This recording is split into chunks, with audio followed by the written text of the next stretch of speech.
Well, hello and welcome to the Church Office podcast. My name is Gavin Smith, and it's a joy to welcome you today to our Admin and Ops podcast. We love talking about all the work of ministry that happens behind the scenes, whether that's governance, policy, procedure, whether it's the joy of putting on events. There's a whole bunch of stuff. And if you're involved in administration operations, you'll know the life and the work that we're going to talk about.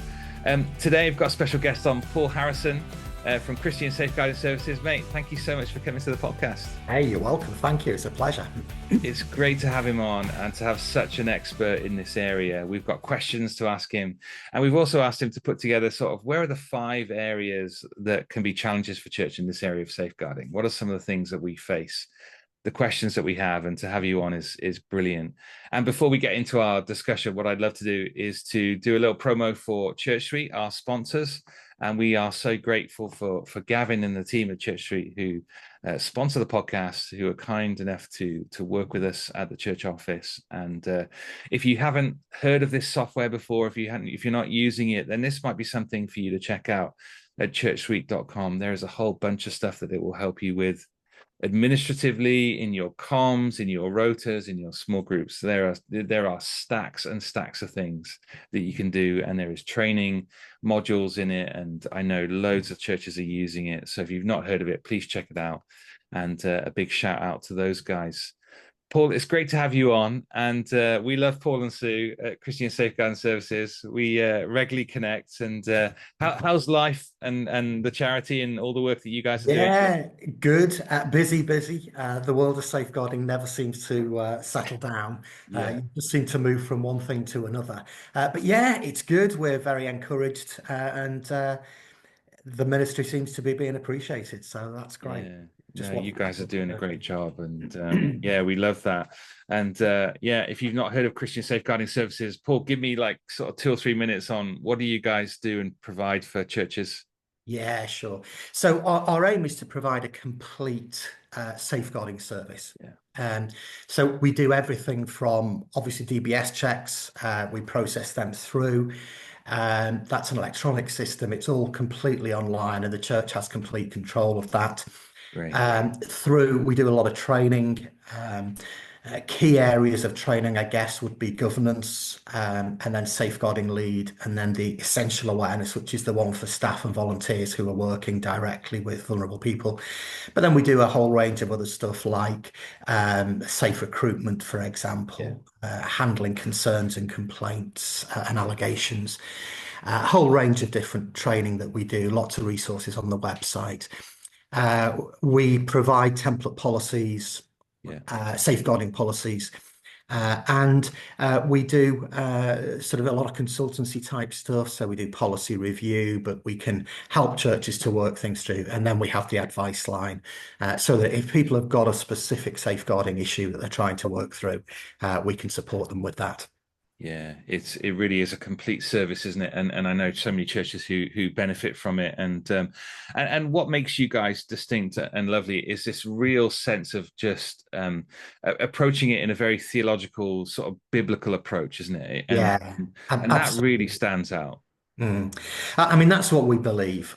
Care for the vulnerable, care for everybody. It is such a feature within Scripture. That we feel that that's the best way to approach safeguarding, that Scripture really does set for us the highest of standards, far higher than government do. And so if we can approach it that way, it can be much more embedded into the life of the church. It just becomes part of the expression of ministry. And that's very much where we come from with this. Yeah, it's right, isn't it? And I love your heart for that, because it's not just ticking the boxes and making sure we're following the right legislation, but there's a heart of actually we want to care for people, and exactly, and just as the Scripture does, just like Christ does. And so yeah, so these guys are the real deal. This is fantastic, and we want to highly recommend them to you. And if you've not, please go and check out their website. And there's a membership that you can join, and you can access a whole bunch of stuff, which is what Paul is sharing. Mate, so I've asked you to do a bit of work, really, just particularly in the area of like identifying sort of 5 common areas that churches have challenges. And we were chatting on just before we started the podcast, saying that the churches will often do a big piece of work. They'll get safeguarding to a certain point, and then it gets a little bit stuck. And there's not review, there's not thinking, and the world is constantly changing around us, isn't it? And the challenges of this Absolutely. area is more difficult. So, am I leading that into that? Am I getting that right, Paul? Yeah, absolutely right. Absolutely right. We do find that, churches perhaps 10 years ago, 15 years ago, really got themselves on track. Yeah, But then they just haven't kept up with the changes. yeah, For example, your safeguarding policy, we should be reviewing that annually. yeah, Not to say that we need to make massive changes, but we should be looking at it to make sure that it's still suitable. yeah, I think the other thing that sometimes happens is churches have got that sorted, and then all of a sudden they start thinking about a new area of ministry, yeah, but don't think to loop back and bring the safeguarding side of that in. So, for all sorts of reasons, including changes nationally and locally, things are changing all of the time. We update our safeguarding policy, the template policy that we have every year.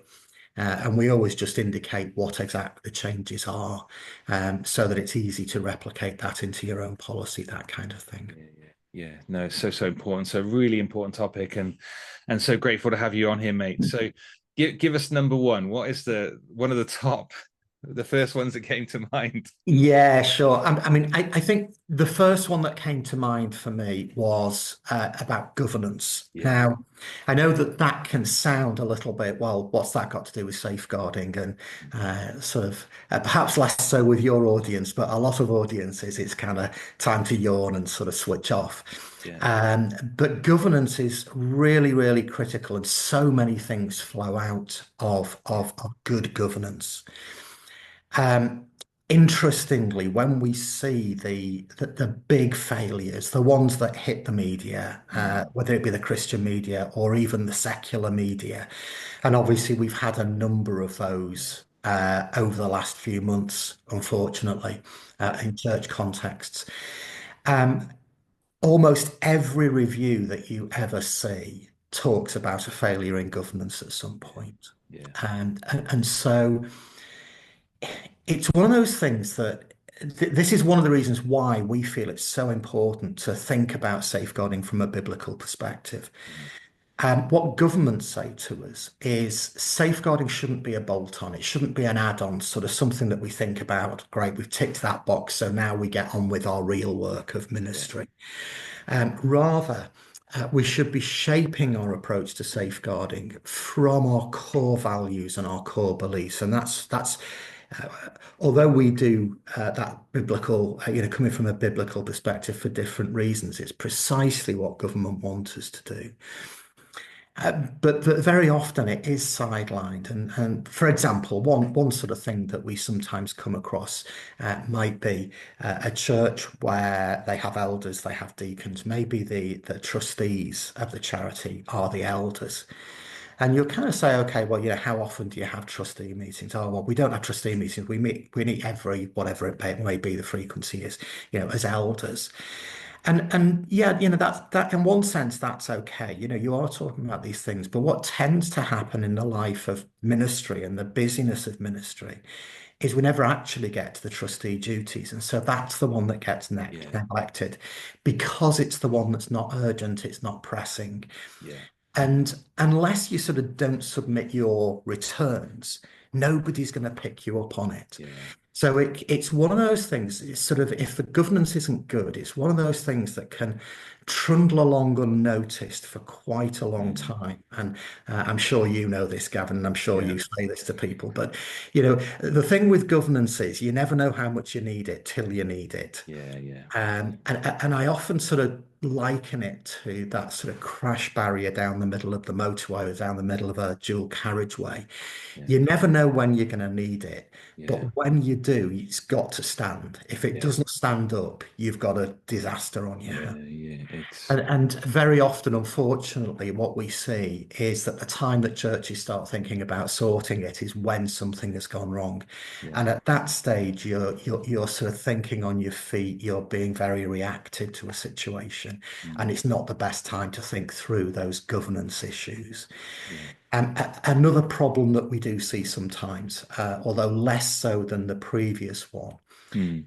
Would be where there's a broader group of trustees. So perhaps a church, for example, where they may have maybe have the elders and the deacons who are trustees, or Mm. maybe they've got an external trustee and maybe they bring a few other people in with particular specialisms, that kind of an approach. Yeah. And of course, the thing from there is that's great. It's good to have that skill mix, but how do we make sure that that doesn't undermine the legitimate authority and Yeah. structure within this spiritual leadership?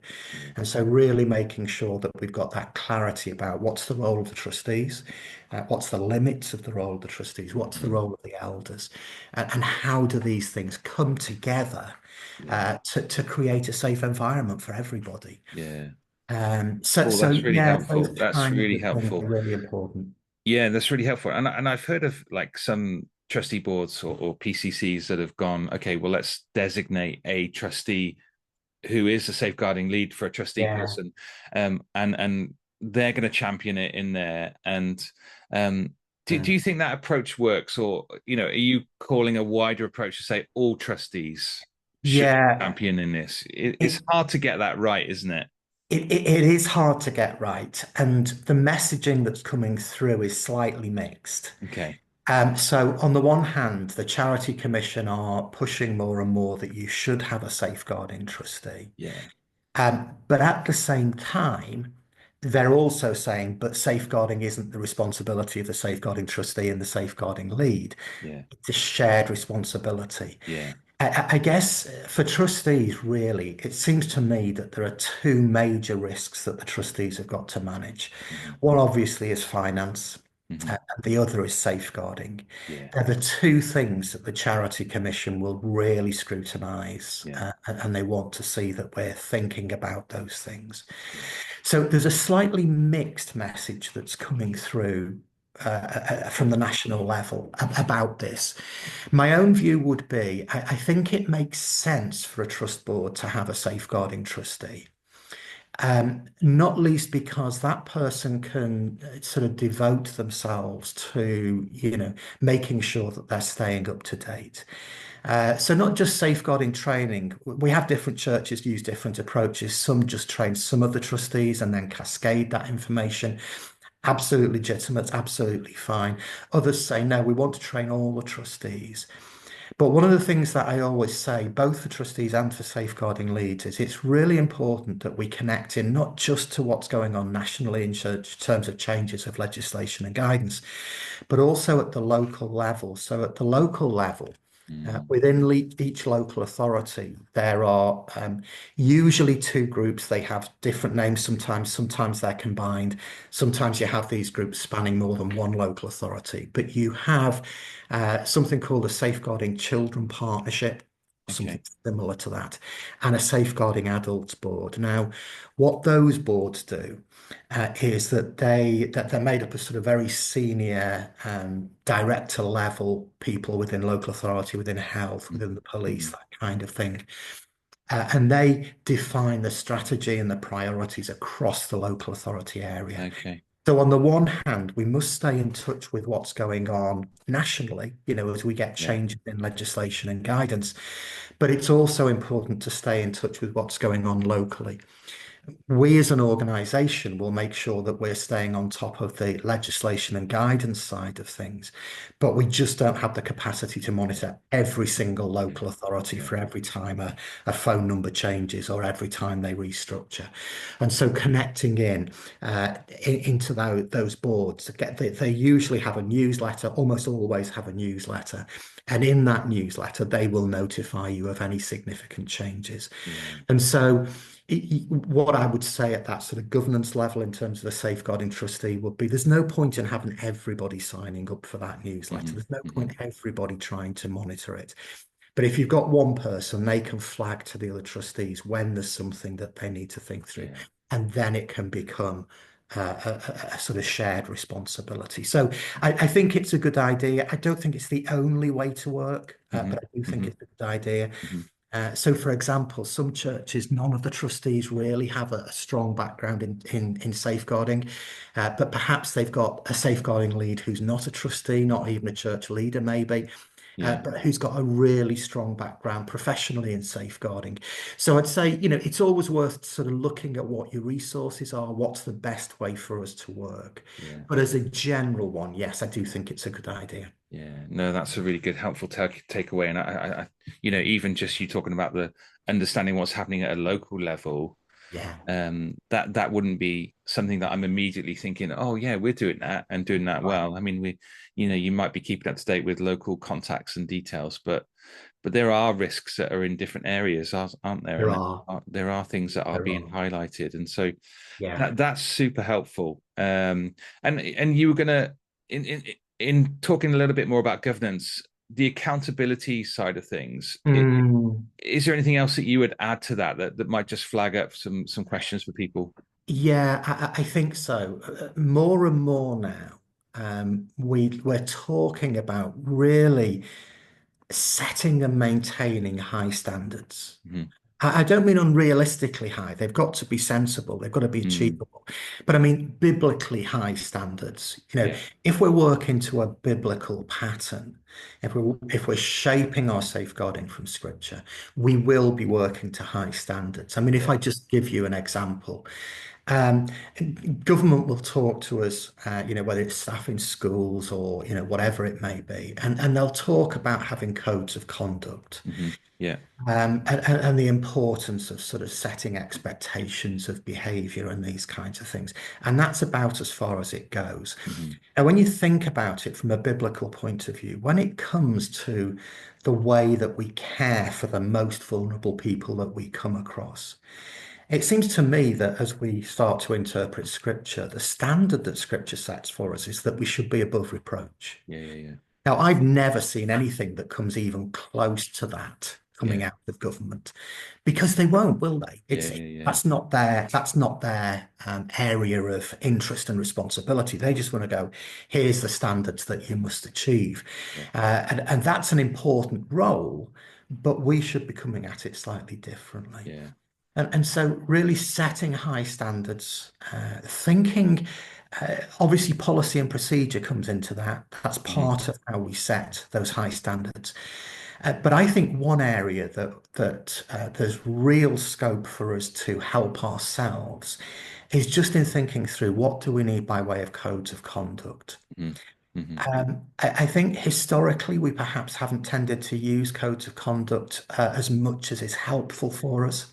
yeah, So if I just illustrate, I guess one that sort of most of us are familiar with would be a code of conduct for staff and volunteers who are working with children, and young people.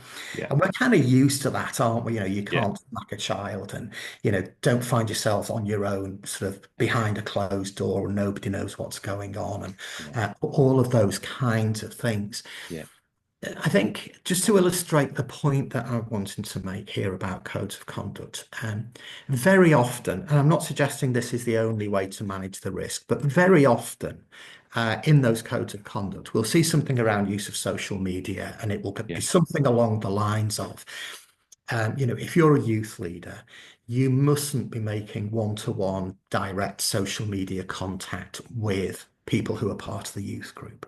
yeah, Now, we do get complexity because obviously people in a church context know each other in different ways, and we've got to think that through properly and carefully. But that's not at all unusual. So imagine that situation. Our code of conduct says, yeah, adults shouldn't have that one-to-one mm, social media connection with young people themselves. So we kind of start thinking, okay, so we've got our code of conduct, we've set the standards that we believe are important. There are standards as we mhm, understand scripture. And often then the next question is, well, who needs it? And I think historically the answer has been, well, of course, all our youth volunteers and staff need it. mm, That's absolutely right. Of course, they need to have that. They need to understand it. They need to work to it. mm, But who else needs it? mm, And I think that's where sometimes we've let ourselves down. yeah, So imagine that scenario. You have a youth worker who comes through. Maybe they're a volunteer, and they're not following the code of conduct, and they're trying to make that social media contact with young mhm, people. How would we as a church know that that leader was doing that? yeah, And of course, the answer is very often we wouldn't know. Yeah. Whereas if we communicate to parents, look, this is the code of conduct, this is the Yeah. standard of behavior that we expect, they can be monitoring that. If we're explaining that in an age appropriate way to young people themselves and even to children, um, obviously social media shouldn't be relevant to sort of primary school age children because Mhm. of age restrictions on platforms, but we all know the reality of Yeah. that. Yeah. Yeah. Um, if we're communicating that in an age appropriate way, I don't mean trying to terrify kids or anything like that, but if we're communicating it in an appropriate way and Yeah. saying, look, this is what we expect of our leaders. And I think then it becomes not just, you have permission to raise a concern with us if Mhm. something doesn't look right. It becomes, well, look, this is how we care for each other. Yeah. I mean, of course, from our point of view, it's also how we set boundaries and care for our volunteers, Yeah. giving them guidance as to what's unwise for them to do. Yeah. But if the young people themselves know it and they know that we're giving a very positive message that says, look, if someone is not working to the code of conduct, if they're not meeting that standard that we've set for ourselves, we need to know because we're really serious about this standard. Yeah. And so Yeah. if Yeah. somebody isn't meeting that, we want to help them to meet that so Yeah. it's safe for everybody. Yeah. And so thinking through those kinds of things, not just have we set high standards, but how do we communicate them? Who do we communicate them Yeah. to? Yeah. Yeah. How do we hold people accountable to those high standards? Yeah. Um, and then having a formal process as well as an informal one, that if things are not going right, Yeah. we have a formal process that we can use to Yeah. bring things into line. And obviously, in an extreme case, we might be talking about stopping a volunteer from engaging in a particular area of work if they refuse inconsistently, Yeah. despite our best efforts to support them to change their behaviour. Um, that kind of bending of the rules, so Mm. constant not following procedure, not following code of conduct, is one of the things that we would talk about in safe recruitment. Someone who's always bending the rules and they've always got a justification for it. There's always a reason why they did it. But actually, that could well be an indicator that that person shouldn't be in that area of work. Yeah. And Yeah. obviously, in a really extreme case, we might have to make referrals through to the police Yeah.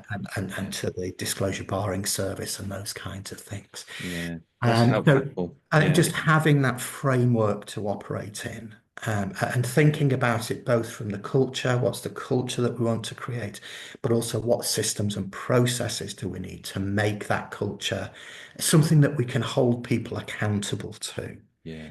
Um, and for me, accountability, I don't mean that in the sense of it's a sort of big stick that we can use to beat people with. It's about giving them a framework to Hmm. operate safely. But it's also about saying, yeah, we are serious about this, and if you're not working to that, well, let's have a conversation. How can we help you to understand why it matters? How can we help you to Yeah. work? Yeah.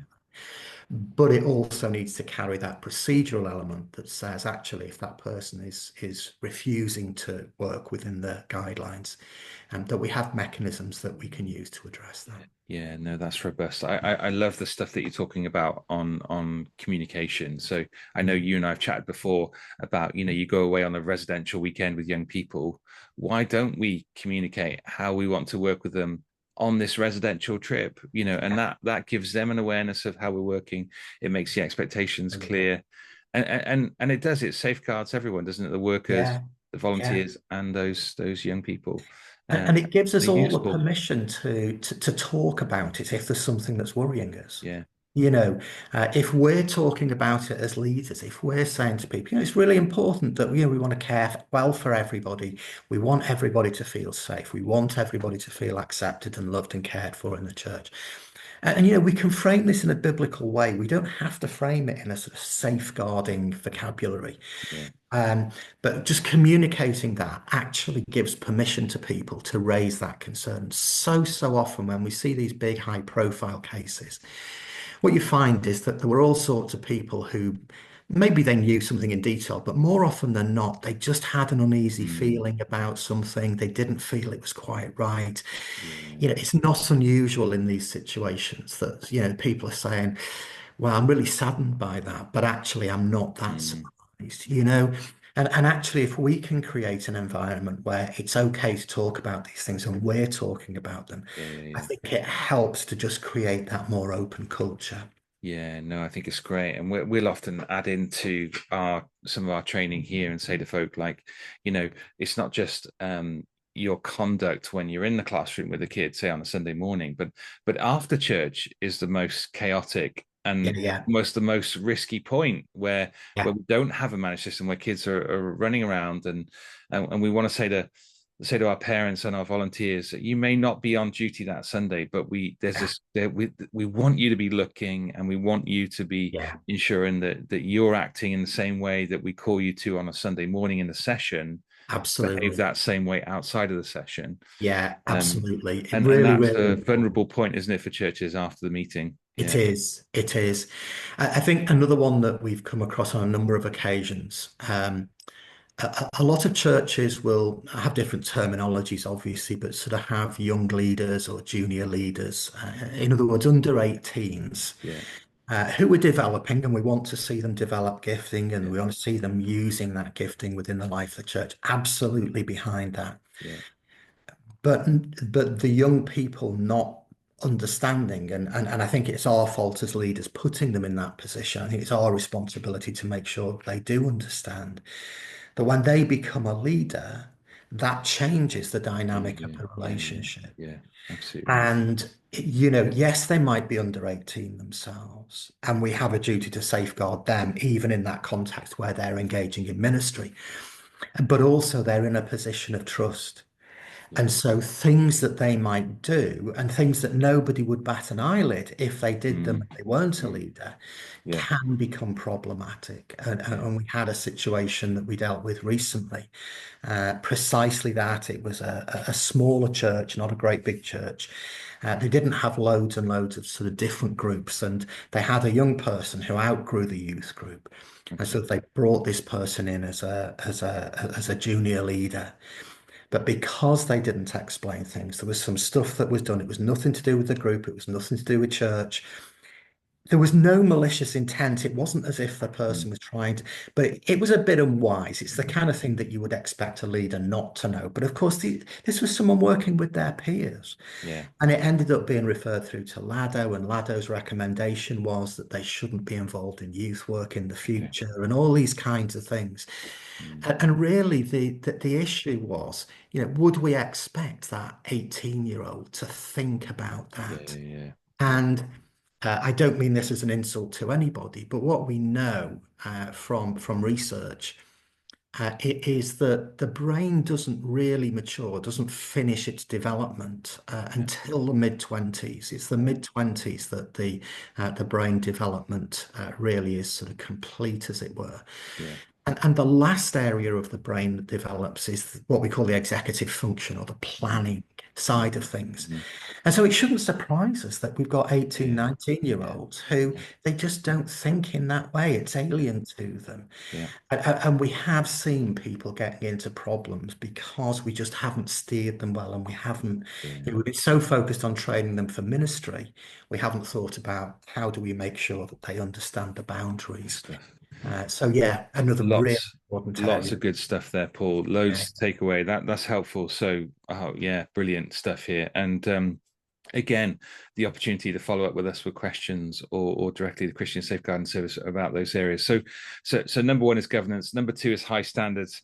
Yeah. Number three, what's number three? Conflict of interest. We Yeah, managing those things. Tell me about that. absolutely. Yeah. So there is an official definition, obviously, a legal definition of conflict of interest, and that is something that as trustees we have to manage. And I think probably most of us as trustees know that if we've done any kind Yeah, of trustee training, we know we've got to manage conflicts of interest. But of course, the challenge in church is that we absolutely rightly, from a biblical perspective, don't tend to be big on hierarchies and structures and those kinds of things.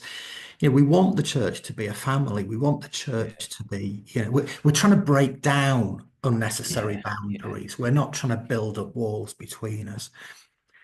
And we see this coming through. And in fact, Um, this is equally helpful with that setting high standards. I mean, in a sense, it's still related to that setting high standards. But really thinking through carefully, how do we manage conflicts of interest? Hmm. Um, and of course, those things can come through in all sorts of ways that might not be legally defined as a conflict of interest in that specific context, but they can influence the way we do things. So, not at all, for example, unusual, particularly in smaller churches. You've got a youth leader, they've got kids of their own, their kids are also in that group. How do we manage that so that you can see it going in both ways, can't you? One, because it's their kid, nobody actually corrects them, and none of the other leaders feel they can correct them if they're doing something they shouldn't because well, the dad's here or the mum's here. Yeah, yeah, yeah. But we also see it the other way, where because they're the son or the daughter of that leader, we sort of come down on them really hard and give them, don't give them an inch, as it Yeah, were. yeah, yeah. Um, so that's not an official conflict of interest, but it is a sort of a conflict of interest in a sense that applies in church life. I think that's a good Um, example. Yeah, yeah. yeah, yeah. We're all hopefully friends, aren't we? At what point does that become something Hmm. that becomes problematic if there's a problem? We said earlier, didn't we, that you never realize the value of good governance until you have a Yeah, problem, and that's the point at which the rubber hits the road, and all of a sudden we get a real life test of those things that have been yeah. theoretical to that point. But let me just give you another example of the kind of way these things can happen.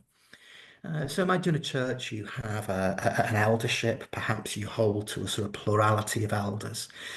And you're dealing with a particularly sensitive pastoral issue. It doesn't matter what it is, but you're dealing with a particularly, sensitive issue. And so, it's right that the elders have accountability. So there might be one or two elders who are predominantly engaged in that ministry, as it were. Hmm. Um, but, to make sure there's proper accountability and proper oversight, they share not necessarily every single detail, but they're sharing quite extensively what they're doing, decisions that might be made about changes of approach or the way to handle it. And it becomes more and more sticky perhaps over time. And so the elders are all discussing how do they deal with this situation. Now, imagine a situation where the only trustees are the elders. Hmm. Okay? And it just goes really sour. The person that we're seeking to minister to isn't at all happy, and they raise a formal complaint. If all of those elders have been involved in the detail of the key decisions, none of them can look at the complaint because they're all conflicted. Yeah, If they do deal with it, it's a conflict of interest. It's not an impartial look at did we act well here. yeah. Um, but so how do we manage these things Hmm. so that there are people who are sufficiently distant from it? And I don't mean they've got zero knowledge of the Hmm. situation, Hmm. but they haven't been intricately involved in the decisions along the way. So that if you do have a complaint, you've got someone who can look at that. And of course, one of the challenges here is, as a general rule, and I know we don't think in terms of hierarchy, but as a general rule, you shouldn't be investigating upwards in the organizational Mm. hierarchy. So you'd never have a junior manager who was investigating a senior manager or a director, for Yeah, example, in yeah, the business. yeah, And the trustees are the top of the organizational structure from the yeah, Charity yeah, yeah. Commission point of Absolutely view. right. So if you've got them all tied up because they've all been involved in it, who can actually look at that? And Mm. that can then start to undermine either the impartiality of the consideration of that. Did we get it right? Should we perhaps have done things differently? Mhm. Or you end up with an external investigation which costs an arm and a leg, Yeah. and really wasn't necessary had we just Mm. thought it through properly. Mm. And so, there's all sorts of ways from the kind of, on the one hand, we've got a sort of a formal conflict of interest Yeah. in that second example, through to the very informal conflicts of interest that happen. Mm. And how do we manage relationships? One of the challenges that we see again and again, there were changes in the rules around domestic abuse a few years ago, which widened the scope of domestic abuse. And actually, interestingly, we're seeing more and more questions coming through about domestic abuse. It's not very often physical. It's usually that's the coercive, controlling behavior, emotional abuse side of it that we see Yeah. coming from churches. Um, um, but one of the things that sometimes happens is there's a basic rule from a safeguarding point of view. So if you have domestic abuse in a household and there are children in the household, that's a mandatory report to social Yeah. care. Yeah. But then, for a DSL, that can be quite difficult, referring this family through to social care Mm, who, maybe you're in their small group at church, or mm. you serve with them on a ministry team. And because of that broadened definition, we're having to make that referral through. And those kinds of Yeah, conflicts that's come in tough, as isn't well. it? So Yeah. just really, how do we manage relationships in a way that allows us to be church? It allows us to be, the Lord's family. Mm. It doesn't build up barriers, but also it does make sure that we have the ability to respond to these things impartially and fairly. Well, that's so helpful, isn't it? And I think this is why ongoing training is so important, isn't it? This is Yeah, why sitting down with elderships and trustees, PCCs, and talking through a scenario. If yeah, this scenario happened, how would we approach it? How would yeah, we respond to it? yeah, What changes do we need to make that would enable us to do this well? And yeah, absolutely. that is so key. That is so key. And I think part of the balance there is making it specific enough to deal with the issue, but not so specific that you need 20 different policies to deal with things that could be covered Yeah. with the same overall framework. Yeah, yeah, no, that is so helpful. Yeah, this is great. This is great, mate. Let's move on to number four then. Low level referrals. You mentioned Yeah, this. This is a, yeah. a big thing for churches. It's a big thing for churches. It's a big thing right across the board. If you look at the more recent guidance for schools, over the last few years, it's something that they've really been flagging up in schools. So what do we mean by a low level concern? Well, we're talking about concerns which are that they're not at the level where you're going to refer them through to statutory services. It's not going to go to the police. It's not going to go to social care. Mm, But nonetheless, there's a concern. That might be about someone's well-being. We might feel that they would benefit from some particular support, or it might be about low-level protection stuff. yeah, It's not high level because by definition that would go to social care. yeah, And I think historically, as churches, I think record keeping has improved over the years, mm, although I think there's still a fair way to go. Good records are really, really important for us. Um, but recording those things that are just very low level and don't seem to be that significant. yeah, Now, there's balance here. yeah, I'm not suggesting we get into, well, so and so looked a bit pale today, so I'm going to write a safeguarding report. yeah, yeah, yeah, We're yeah. not talking about taking it to a silly level. Um, but nonetheless, there are those lower level things, and we often talk about when we start to have concerns about a situation, we talk about this kind of the metaphor that we often use is pieces of the jigsaw. Mhm, mhm. Um, it's as though every little piece of information is one piece of the jigsaw. And of course, from any individual piece, you can't tell what the overall Yeah, jigsaw yeah, picture yeah, is. yeah, We've got to bring them together. And if we're not recording those low level concerns, yeah, how do we bring that information together yeah, in a meaningful way, in a useful way that allows us to minister well to those that we have responsibility for, and we're always in these situations because by definition they are low level concerns. We're always going to be working on a consent mm, basis. mm, But that doesn't mean we shouldn't record. We don't need consent to record.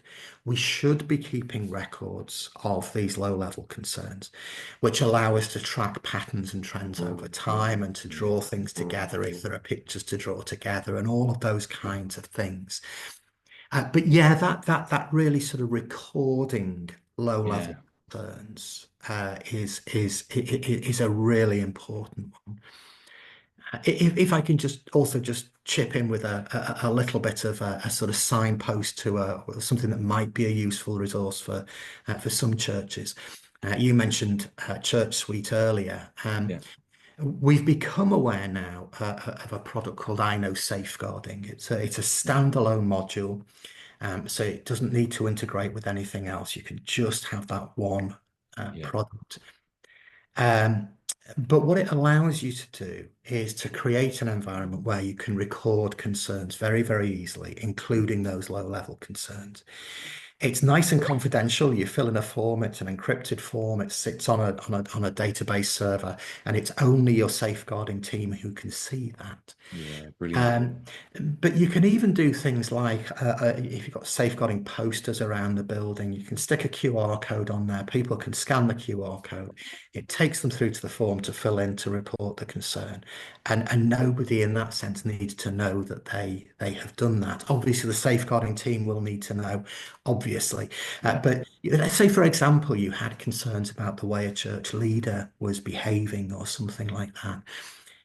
You could do that in a way that that church leader wouldn't see, unless, of course, they were the safeguarding lead. hmm, But the church leader wouldn't see yeah, that, and you can report it. It makes it really easy, and it brings the data together. We're actually working with the guys who developed I Know Safeguarding. It's the most flexible system that we have seen to date, and it's also the most cost-effective system that we have seen to date. Now, it's not right for every church. yeah, Not all churches need electronic system.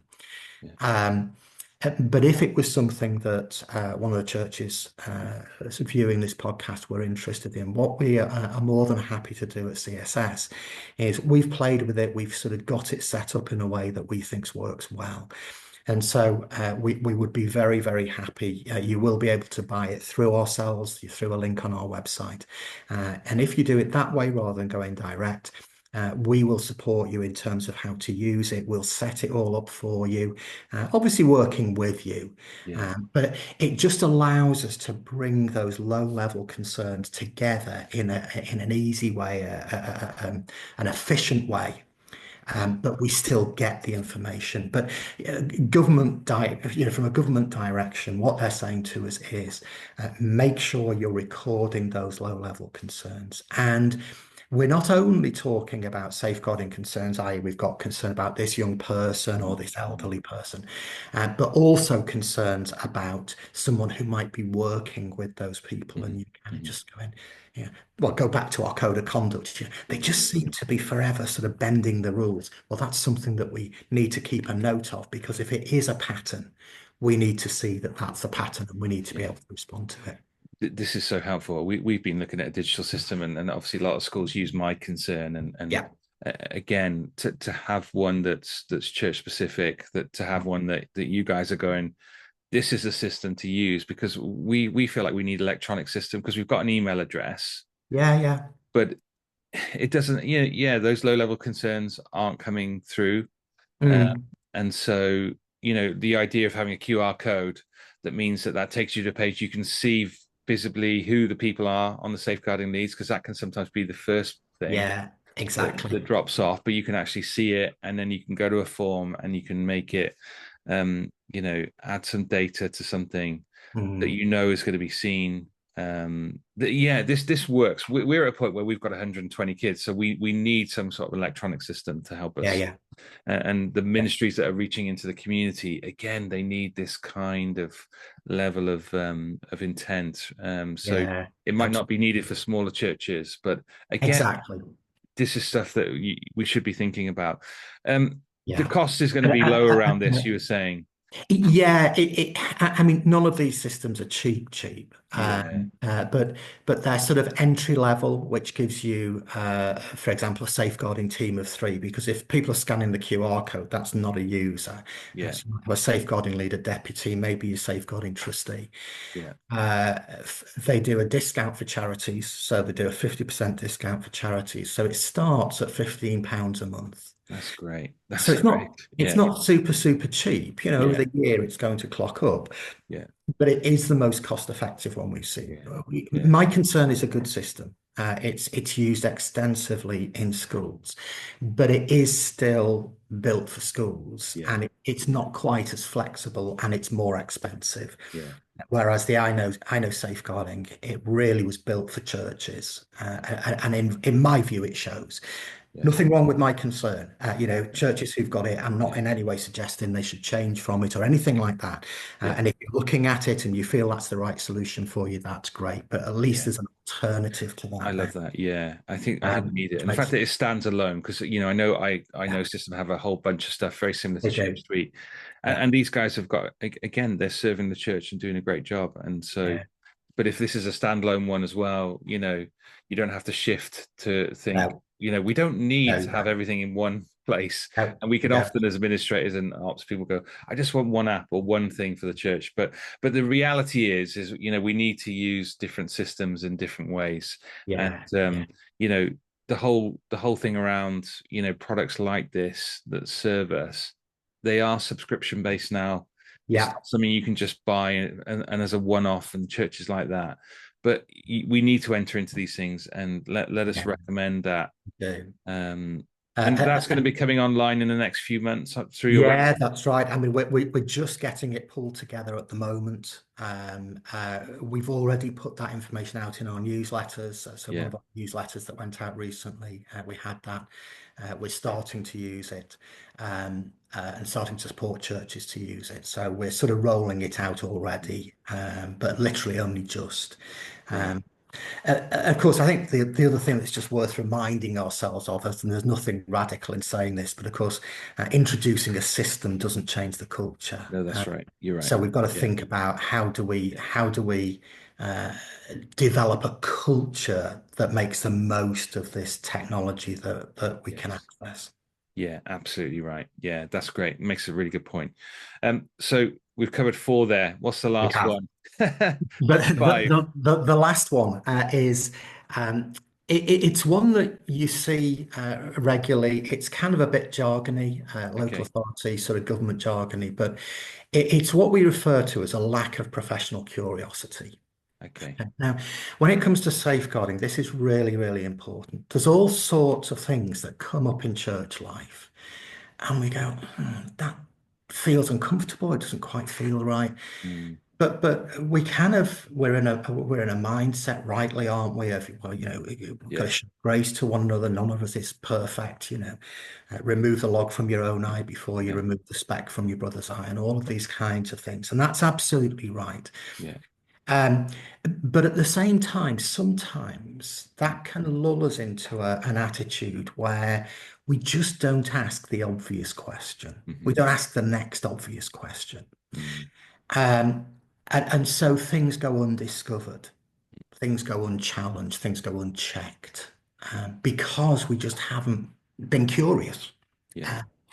Yeah. And it's a big theme in the sense that a lot of the times when we see serious case reviews and those kinds of things that you see on the news, it comes up again and again in that context. But also, I think as churches, we are so well placed, far better than sort of more official structures, as it were, and just to be curious about things. Mm, Because it's what we do naturally, isn't it? mm, mhm. If someone's Yeah. chatting to us after service and they sort of share with us some difficulty, some challenge that they're going through, Mm, our natural response, well, how can we help? How can I help? How can we help as a church?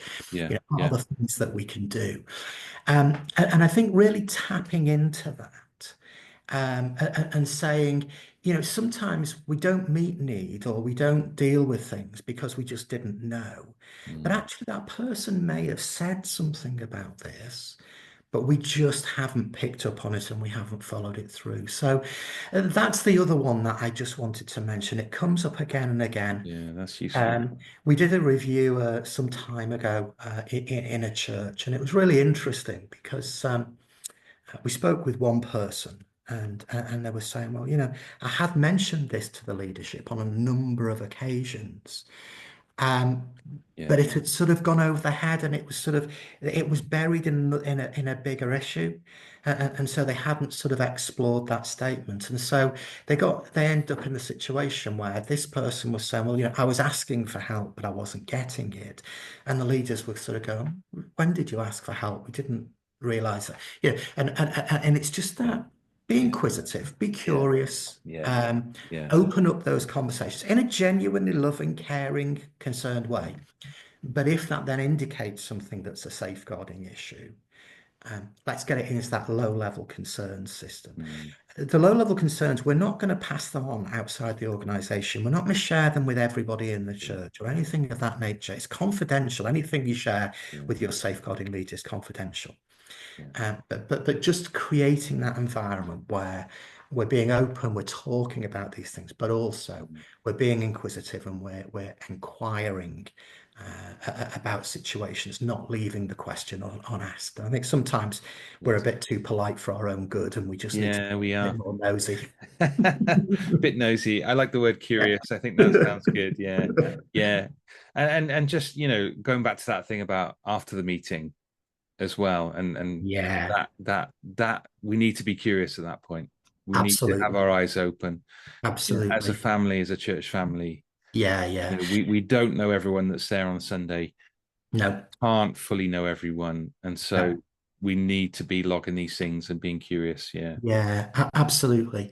For me, it kind of goes back to that biblical framing of safeguarding. It's not about trying to get people in trouble. It's not about, it's how do we care for each other well? How do we care well for everybody in Yeah. the life of the church?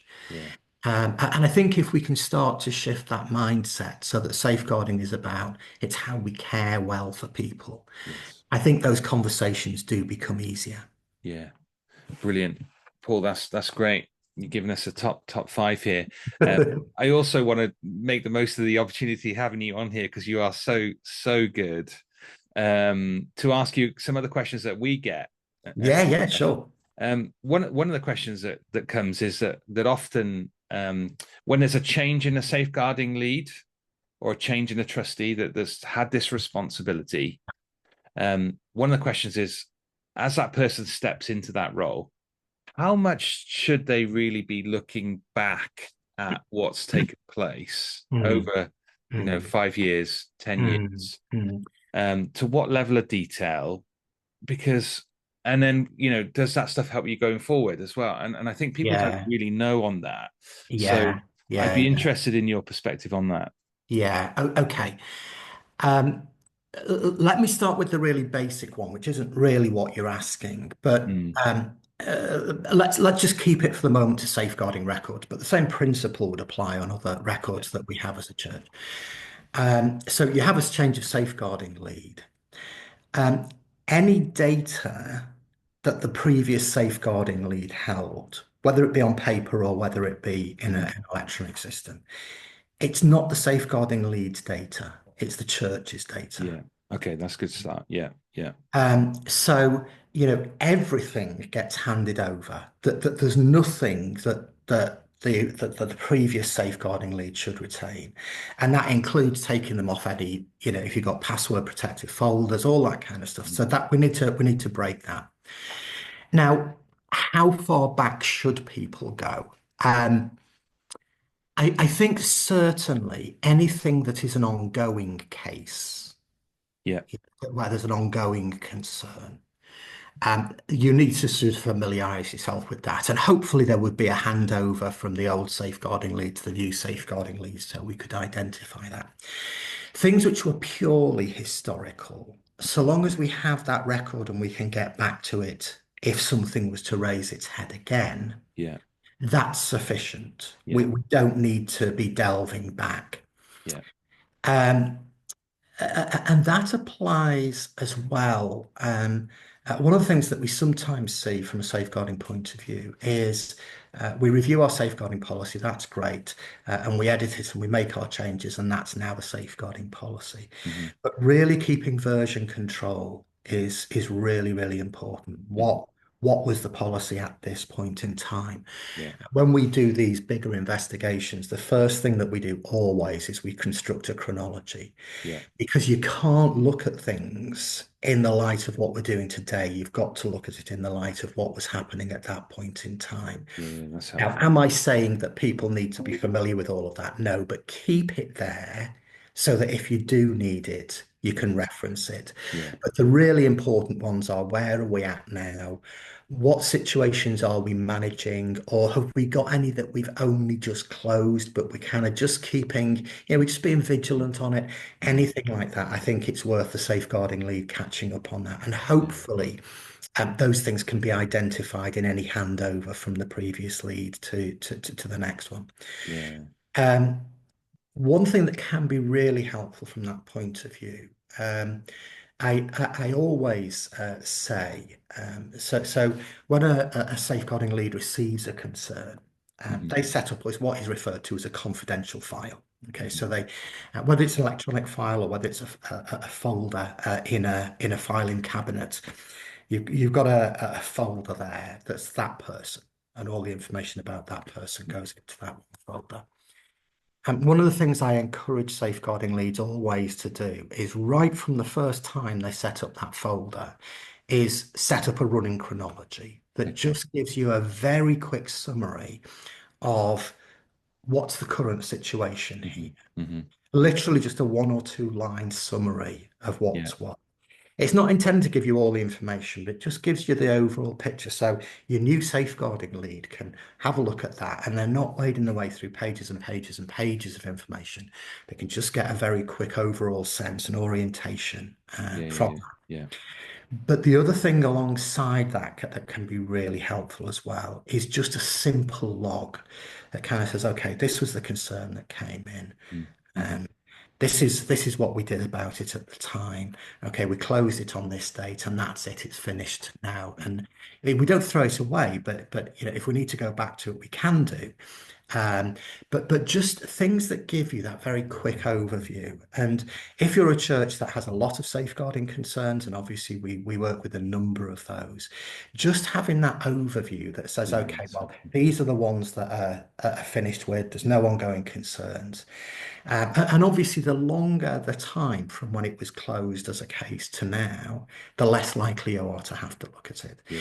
So something that was live last month is going to be, you're probably going to have a look at that. Something that was live up until, the beginning of the year, you might be interested in. But things that are going back 5 years, you're certainly not going to be needing to go looking through those. Because if it's 5 years ago that we had the last active Yeah. involvement in that Yeah. Yeah. situation, Yeah. it probably indicates that it's settled and there aren't ongoing concerns.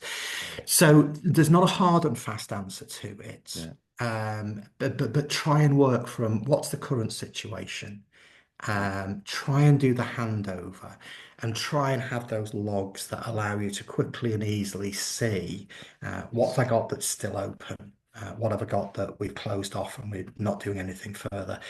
Sometimes that might say, we're just low level monitoring. We've said to that team, keep an eye on it. We're not doing anything active as safeguarding leads, but the team are just monitoring it and they will flag to us if there's any Yeah. more Yeah. concerns. So Yeah. Yeah. That's it, helpful. That's it's helpful. anything with data, isn't it? The more you can structure it usefully, the better. Yeah, I think the timeline stuff you're saying there is great, isn't it? When things were closed off, as a safeguarding team, are we happy that this is resolved? Let's Yeah, put a date on it, and yeah, then we're happy.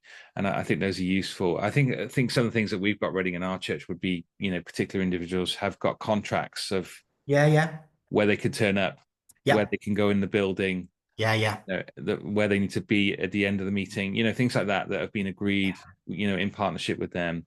mm, Again, those there is almost a bit of a watch list, if you like, it's something like that, yeah, of people absolutely. that we are, having to. So there is some of that Yeah. to go back over. So there And I there is didn't there is a include need to look back, isn't there? And there that, is a that need. there is that there Yeah, is, and I didn't go into, but the contracts, the kind of risk assessment of people who pose a risk, and having a formal agreement in place. yeah, I didn't put it on the top five because frequency wise, it's less frequent than those Okay. other things. Um, but it is certainly something that we're having regular conversations with Good. churches Yeah, yeah, about. yeah. It's not something that's rare. Yes. Um, Yeah. we deal with each one on its own merit. Every case is looked at in its own Yes. right. Yeah. But it is important that we have a robust system for that. Yeah. Paul, that's great. And you've really answered my other question, which was about kind of, that kind of digital storage and the I know safeguarding is something that we will look out for. And as that becomes available, we'll let you know on the podcast, we'll let you know on our website. Um, Paul, what a wealth of information. I need to, someone listening might have to go back over this and listen to it 3 or 4 times because there's so much there and you've covered so much ground. But this is so helpful, and mate, thank you so much for taking the time to come on the podcast. Thank you for having me on. And as always, anyone can contact us through the website, and we're happy to help wherever we can. Yeah, and these guys are so personable. Whether you speak to Paul or Sue, these guys know what they're doing. They're experienced, and yeah, they've got a love for the local church and a love to serve people. So please get in touch with them. If you've got any specific questions for us at the church office or Paul, then feel free to write to us at questions@thechurchoffice.co.uk. Please check out some of our templates online that may again help you and support you in some of the areas around conflict of interest and other areas that are kind of around some of the edges of what we've talked about today. Yeah, and Paul, thank you, and thank you for those who are listening, and we'll look forward to seeing you again on the podcast. All right, goodbye, Thank everyone. you.